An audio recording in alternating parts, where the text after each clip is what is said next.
one of my least favorite excuses that I hear about the workplace, and I always have to bite my lips because I would love to laugh at it if I could. Or, now that I'm a professor, one of my least favorite excuses for why the students didn't get their homework done is that they recently broke up and they were heartbroken and they couldn't think right, they couldn't sleep right, or whatever the case is. And that's my least favorite excuse to hear. Well, I kind of have to live with that now because I'm having a difficult breakup that I'm gonna have to go through over the next 6 months to a year in my life. But it's not the kind of breakup that you're thinking of. Let me start by talking about various breakups that I've been in. So I've been in 4 major breakups in my lifetime, I would say, plus a few others, but 4 major ones. When I was working on my PhD, I had a girlfriend who was just outright taking advantage of me. And I had a hard time saying goodbye to her because I fell for what economists call the sunk cost fallacy. I had committed all this time and money, energy and ego, and I had surrounded my life with the idea that I would be with her, and it just became like a spiral that I couldn't get out of. Right? Everything revolved around. You gotta understand, when I was dating her, I wasn't eating right.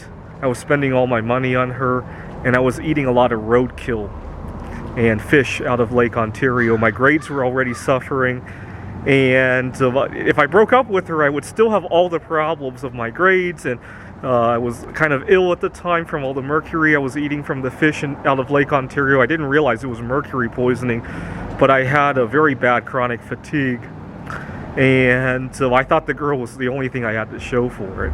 And I broke up with her. Well, I was kind of forced into it, and I wasn't heartbroken at all, actually. I was more broken about all the other stuff that I had lost. I wasn't heartbroken at all. And 2 weeks after we broke up, I went to a coin show in Rochester, and I had a pretty good time.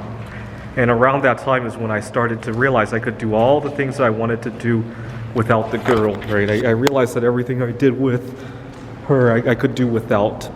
And I remember just how liberating it was. The first time I ever went to that coin show, it was like, it was almost like I had met somebody new. Okay, so, and then I didn't date for a number of years after that, because the following year I started writing my computer games. And to give you an idea of how I felt about the computer games, I named the game after, well, when I was in college, I dated a girl from Eastern Europe, and Elton John had a song called Nikita about a girl from Eastern Europe. So I named the game Deep Nikita because that was the kind of girl I wanted to meet.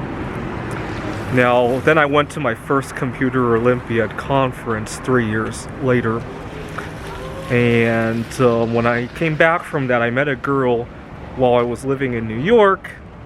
And then I rekindled a relationship from when I was working on my PhD. I had met this girl at a conference.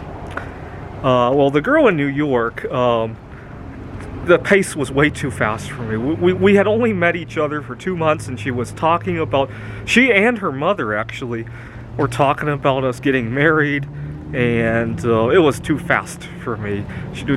They were looking at places we should move to.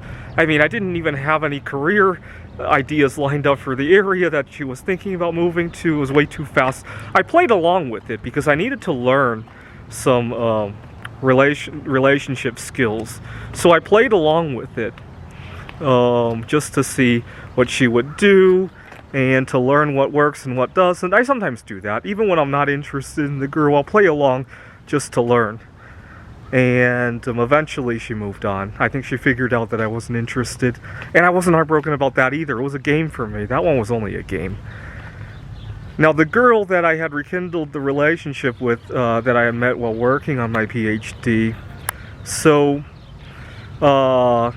6 years ago I went to visit her, and I was on my way to my Computer Olympiad conference. I went to see her, and we discovered we weren't a good fit because she wanted children. And we wished each other well. We're still close friends. And I get to the airport to fly to the Computer Olympiad conference. And I remember just as the plane was about to lift off, looking outside, how sunny it was. And I remember thinking of it as flying to the next chapter in my life. I literally felt that way. I wasn't heartbroken at all. And that's what gets to me every time I hear the excuse that I was heartbroken and I couldn't get my work done, or I slept in because I was heartbroken. That's why it never made sense to me. I'd rather hear something like my computer broke and so I was depressed over it and I couldn't sleep, right? My favorite video game system broke and I couldn't play my favorite video game. I could maybe relate to that a little bit better, but breaking up I really can't. Which is really funny because sometimes when I have trouble like that, I call it breaking up because people can relate to that a little bit better. I used to spend a lot of time in my car, long distance road trips. My car being broken would sadden me to the extent of somebody else breaking up, right? But people can't relate to that. So sometimes I just say I broke up. It's weird how I have to lie like that, but that's the world we live in. There are some excuses that are more relatable than others. I hate having to lie. If I'm really close to my manager and I don't have to, I would prefer not to. Okay, so I get back from the Computer Olympia conference. Now we're talking 5 years ago. I had met a girl here back in Seattle where I used to live while playing at a chess tournament. And we had argued. She was upset at how much time I was spending writing computer games. And she wasn't sure that I was writing computer games. She thought I was involved with another girl. And we got into a heated argument, and I stormed out. She was living with her parents. I stormed out of their house. And I was so lost in thought that she lived only 5 miles away from me in Bellevue, Washington. I was so lost in thought that I got in my car and I drove to Ellensburg before I realized where I had driven to. I didn't even know about the town of Ellensburg before then. And I went to sleep in my car, and when I got up I could see the Milky Way in the night sky, and that was really nice. And I remember thinking that I'll look up some astronomical events and come out here to see them. Maybe there's an eclipse. And so I started planning.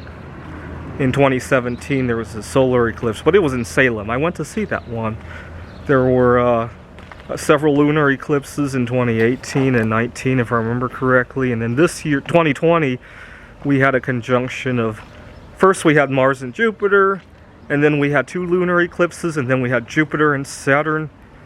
And I got to see a bunch of them. A few of them I did go to Ellensburg to see, but most of them out here in the Rockies. Anyway, I wasn't heartbroken at all. In fact, that was probably the best day I ever had in recent history, now that I think about it. And then a few months later, I meet another girl through another friend of mine at a conference. Now, I got really depressed after I met her because I remember thinking I would go out on a nice spring day like this. Today is March 5th. I think this is the first nice day we have in the year. And I would worry that it would be the last time I do this as a single guy. And every time I did something that I hadn't done in some time, it was like, is this going to be the last time I do this as a single guy? And you see, I don't want to end up getting a divorce. I don't want to end up having drama or anything like that. So when I eventually say I do, that's probably going to be the last I ever see of my single life. And that concept became really, really, really saddening for me. And I kind of rushed to get everything out of the way. I remember thinking like it was like a terminal illness of some sort. I had to check off everything in my bucket list. Conferences I wanted to attend, vacation destinations, and I became a huge mess. Toward the end of that time, I became a huge mess. You guys saw when I was traveling in Macau, I was a mess. Well, and then we had to stay 6 feet apart, and both of us really loved it, and we've kind of moved on from there. Now the problem is that eventually I do have to make that final breakup with myself. That's a tough one for me. I can break up with a girl just fine. Every time I have tried to break up with myself, I run into drama. And so lately I've been accepting it more when some of my students or some of my colleagues, they have family issues or relationship dramas, and some of my coworkers have teenage children who might have problems like that. I've been a little bit more understanding now that I'm actually dealing with it. See, in the past, the 4 or 5 breakups with the girls that I just mentioned, those were only practice. The real breakup is when I finally break up with myself. And I got to think about that concept over the next, well, probably next year at most, right? And now I could finally live it. Now I might have to eat my words. In the past, when I laughed at people who had troubles with breakups. Thanks for watching.